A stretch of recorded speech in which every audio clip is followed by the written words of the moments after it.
Kasi wala na eh. Yung pagkakal kong anak yung punso ko. Sige, asawa ko. Ito nga ang pag-alis nila.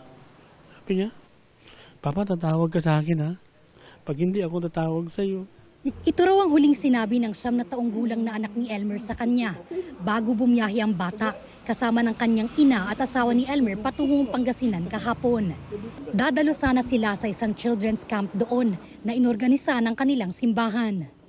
Kabilang ang mag-ina ni Elmer sa 10 nasawi sa disgrasya sa SCTEX kahapon matapos salpukin ng isang pampasaherong bus ang isang van, 2 SUV at 18-wheeler. Yuping-yupi ang van at SUV na naipit sa gitna ng bus at truck. Ayon sa Tarlac Police, 5 sasakyan ang sangkot sa karambola.